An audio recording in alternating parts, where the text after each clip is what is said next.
Assalamualaikum warahmatullahi wabarakatuh. Sebelumnya, perkenalkan nama saya Syafira Mulia Widyatipa. Nama saya Devita Sri Nurrohini. Nama saya Siti Nur Atika. Nama saya Salsa Yudaswita. Nama saya Alfi. Nama saya Yusuf. Nama saya Rijal. Nama saya Yeri. Di sini kami dari kelompok 3 akan menjelaskan tentang pendapatan nasional. Poin yang pertama yaitu produk domestik bruto yang disingkat dengan PDB.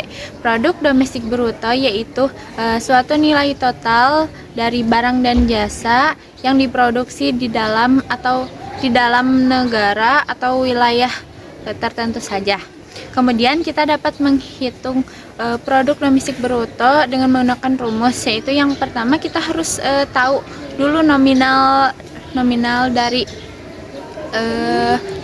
dari konsumsi rumah tangga, kemudian dijumlahkan dengan investasi, kemudian dengan dijumlahkan dengan pengeluaran pemerintah, lalu dijumlahkan lagi dengan impor dan ekspor.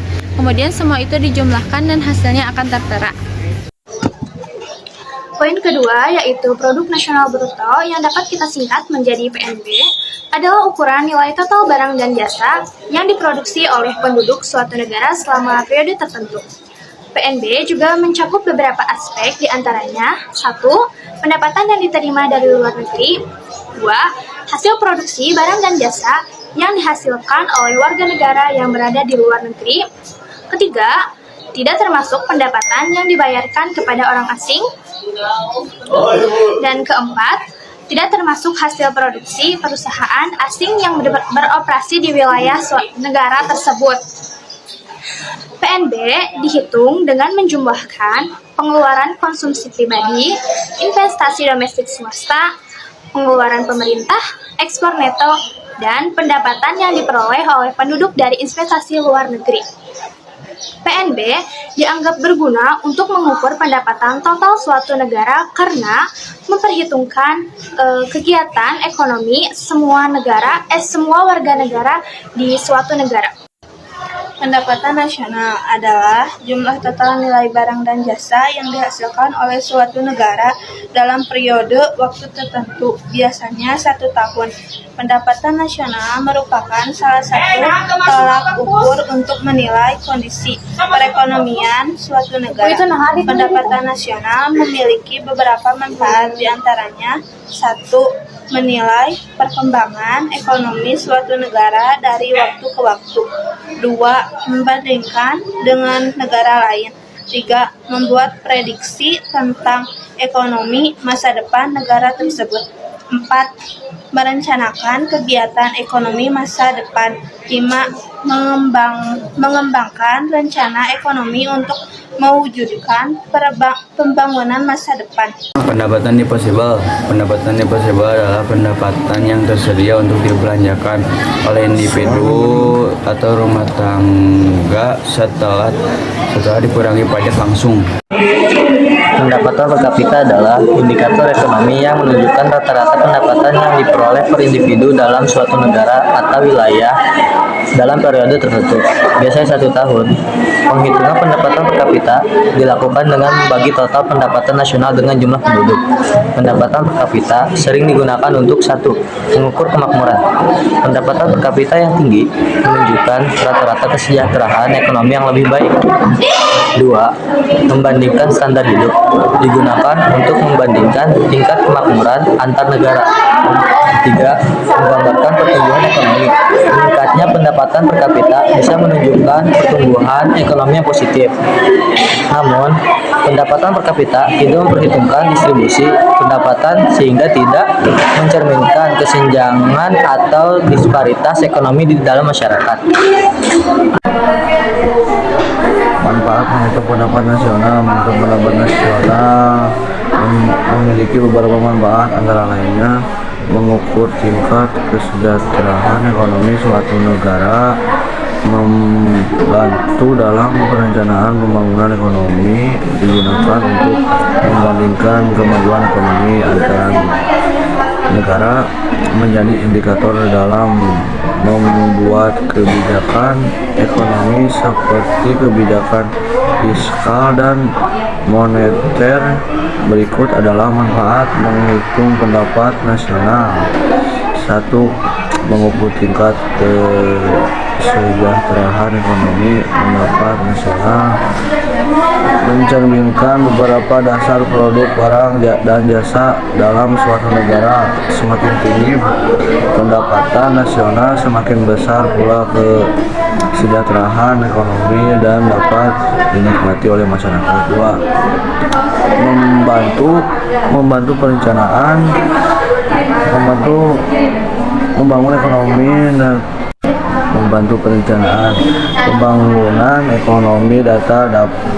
Pendapatan nasional dapat digunakan pemerintah untuk merencanakan pembangunan yang tepat seperti alokasi anggaran dan proyek yang dapat meningkatkan ekonomi nasional. 3.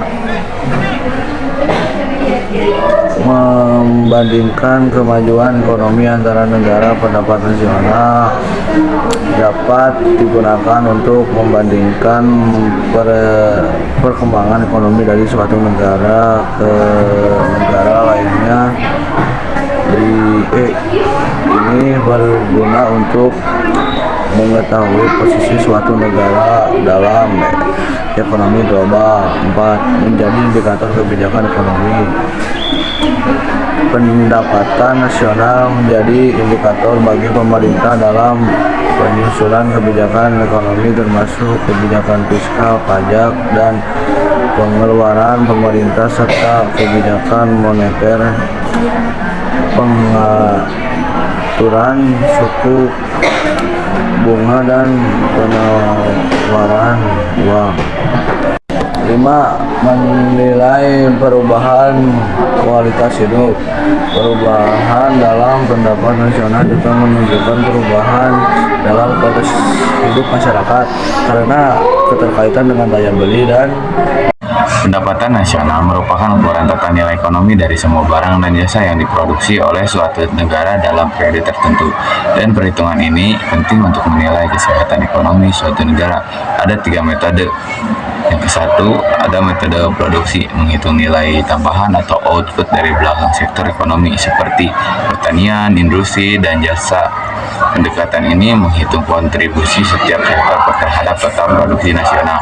Yang kedua, ada metode pengeluaran berdasarkan total pengeluaran untuk konsumsi rumah tangga, investasi, bisnis, pengeluaran pemerintahan, serta ekspor neto. Yang ketiga, ada metode pendapatan, menghitung jumlah pendapatan yang diterima dari faktor-faktor produksi termasuk upah, sewa, bunga, dan laba yang diperoleh dalam proses produksi barang dan jasa. Faktor-faktor yang mempengaruhi pendapatan nasional. Yang ke-1, sumber daya alam.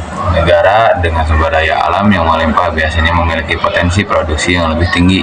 Yang kedua, tenaga kerja. Jumlah dan produktivitas tenaga kerja sangat mempengaruhi produksi nasional, terutama di sektor-sektor padat karya. Ketiga, ada teknologi. Inovasi dan penerapan teknologi modern meningkatkan efisiensi produksi dan memungkinkan tercapainya output yang lebih tinggi. Yang keempat, investasi pada infrastruktur pendidikan. Yang keempat, investasi pada infrastruktur pendidikan dan kesehatan, meningkatkan kapasitas dan kualitas tenaga kerja serta memperluas kemampuan produksi negara. Faktor-faktor ini bekerja bersama untuk menentukan potensi pertumbuhan ekonomi dan kemakmuran suatu negara. Oke, jadi kesimpulannya, pendapatan nasional adalah ukuran ekonomi yang mencerminkan nilai total suatu barang dan jasa yang diproduksi oleh suatu negara dalam periode tertentu, contohnya 1 tahun. Pengukuran ini bermanfaat untuk menilai kesejahteraan ekonomi, membantu perencanaan, dan membuat kebijakan yang lebih baik. Komponen dan konsep-konsep penting dalam pendapatan nasional. Yang pertama ada produk domestik bruto, yang kedua ada produk nasional bruto, yang ketiga ada pendapatan nasional, yang keempat ada pendapatan per kapita, yang kelima ada pendapatan disposable, Yang keenam ada manfaat menghitung pendapatan nasional, dan yang terakhir adalah perhitungan pendapatan nasional. Sekian pemaparan dari kami, mohon maaf bila ada kesalahan. Terima kasih. Wassalamualaikum warahmatullahi wabarakatuh.